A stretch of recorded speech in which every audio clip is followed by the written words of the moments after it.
Question number 51 है, बच्चों में अंधापन आमतौर पर उनके सामाजिक विकास को कैसे प्रभावित करता है। जो बच्चों में अंधापन है वो उनके सामाजिक विकास को कैसे इफ़ेक्ट करता है, ये आपसे पूछा गया है।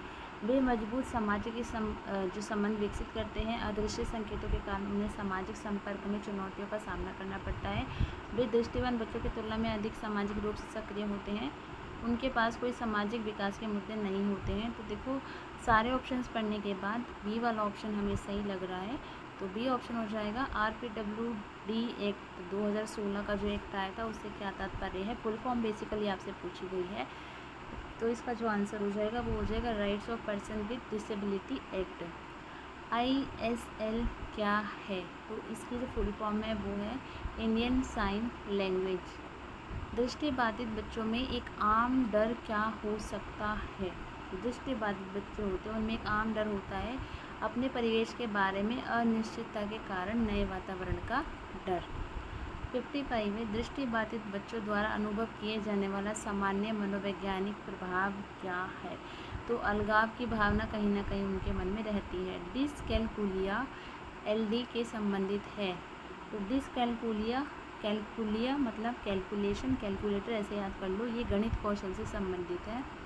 डैश दृष्टिहीनों के लिए गतिशील उपकरण नहीं है। तो जो बज क्लिप है, सफ़ेद छड़ी है, स्मार्टफोन है, ये सारे दृष्टिहीन जो बच्चे होते हैं उनके लिए या लोगों के लिए जो गतिशील उपकरण है, मतलब चलने वाला, ठीक है। लेकिन जो टेलर फ्रेम है वो नहीं है, तो उसका भी ऑप्शन सही हो जाएगा। डैश एक छिपी हुई अक्षमता है। तो जो हमारी लर्निंग डिसेबिलिटी होती है वो एक छिपी हुई डिसेबिलिटी होती है जो काफ़ी टाइम बाद या ऑब्ज़र्व करने के बाद हमारे सामने आती है। विशेष शिक्षक प्रदान करते हैं। जो विशेष शिक्षक होते हैं तो वो विशेष सेवाएं प्रदान करते हैं।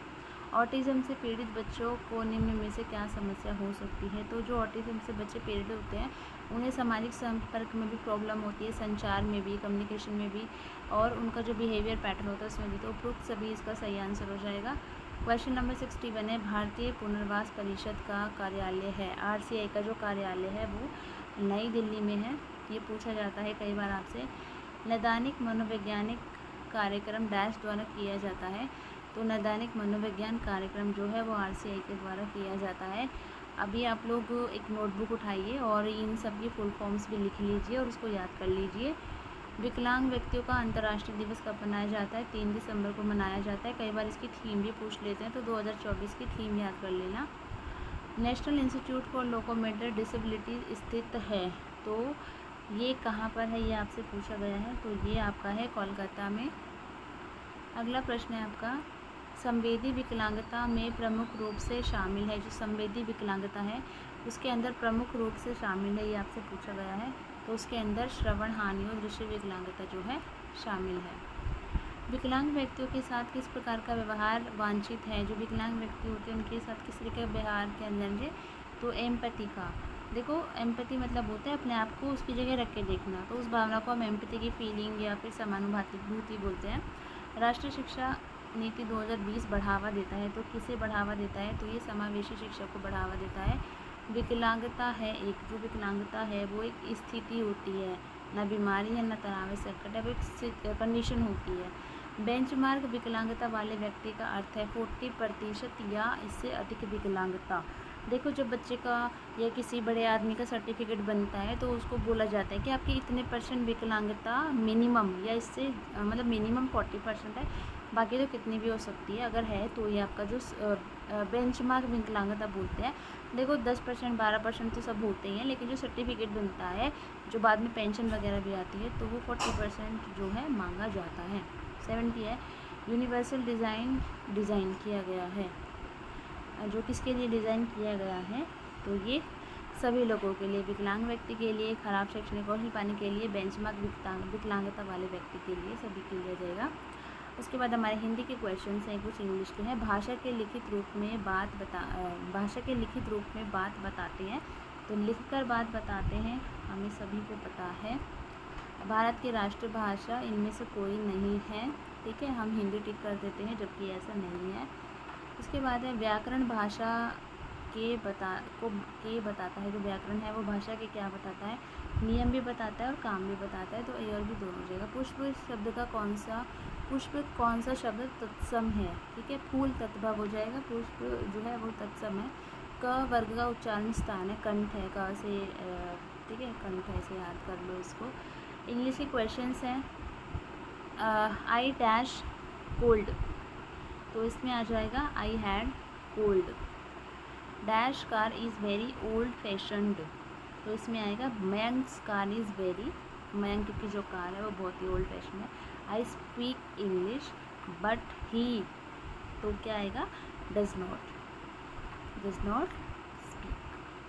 Nowadays everyone dash internet, nowadays everyone uses internet. Dash there anybody in the room, is there anybody in the room. उसके बाद आपका है क्वेश्चन नंबर 81। गांधी जी द्वारा असहयोग आंदोलन वापस लेने में निम्नलिखित में से कौन सा कारण था, तो कौन सा कारण था, चौराचारी कांड। कब हुआ था, अगर किसी को पता है तो कमेंट सेक्शन में कमेंट करके बताएं। 12 मार्च 1930 को महात्मा गांधी ने अपना प्रसिद्ध नमक मार्च कहाँ से शुरू किया था, साबरमती आश्रम से। उसके बाद है इटालियंस ने वुड ब्लॉक प्रिंटिंग की तकनीक कहाँ से प्राप्त की थी, तो ये चाइना इसका सही आंसर हो जाएगा। क्वेश्चन नंबर 84 है श्री वल्लभ भाई पटेल का पूरा नाम क्या था। श्री वल्लभ भाई पटेल का नाम वल्लभ भाई झावेरी भाई पटेल था। इनको हम भारत के लौह पुरुष के नाम से भी जानते हैं। विदेशी मुद्रा द्वारा निर्धारित किया जाता है, तो विदेशी मुद्रा द्वारा विदेशी मुद्रा बाजार में मांग और आपूर्ति को निर्धारित किया जाता है। 86 है, ये आपके जो हैं साइंस के मैथ्स के क्वेश्चंस हैं इसके अंदर। तो 10 वोल्ट की बैटरी, ये क्वेश्चंस हैं, ठीक है। और ये साइन किस चीज़ का है, आई थिंक बैटरी, हाँ बैटरी का ही होगा, है ना। 10 वोल्ट की बैटरी बैटरी के प्रतिरोध के माध्यम से 2000 सी आवेश वहन करती है। 10 सेकेंड में किया गया कार्य होगा, तो ये आपसे पूछा गया है, तो इसका जो है बी ऑप्शन हो जाएगा।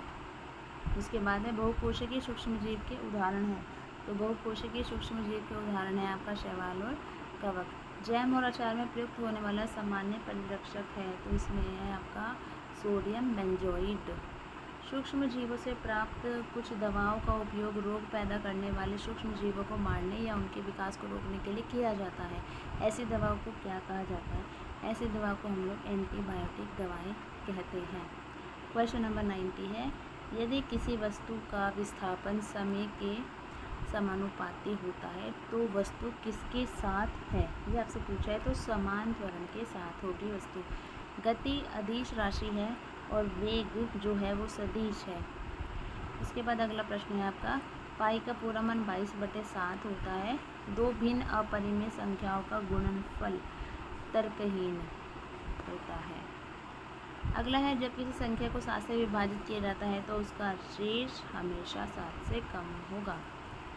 निम्नलिखित में से कौन सा रेखांकन निर्धारित नहीं किया जा सकता, तो औसत निर्धारित नहीं किया जा सकता है। 3 पासों को एक साथ फेंकने की कुल संभावनाएं हैं, तो कुल संभावनाएं हैं 216। अगला प्रश्न है गृह की सतह से किसी वस्तु का पलायन वेग वस्तु के द्रव्यमान पर निर्भर नहीं करता, तो ये बात जो है वो है सत्य है। 98 है हाइड्रोकार्बन तत्व डैश के साथ कार्बनिक यौगिक है, तो हाइड्रोकार्बन तत्व हाइड्रोजन और कार्बन दोनों के साथ जो है कार्बनिक यौगिक है। क्वेश्चन नंबर 99 है निम्नलिखित में से कौन सा कार्बनिक यौगिकों को सबसे सरल सदस्य है, तो इसका आंसर है आपका डी ऑप्शन मेथनॉल। इसके बाद हमारा लास्ट क्वेश्चन है न्यूटन का तीसरा नियम तब लागू होता है जब वस्तु विश्राम की अवस्था में या गतिशील हो, ठीक है।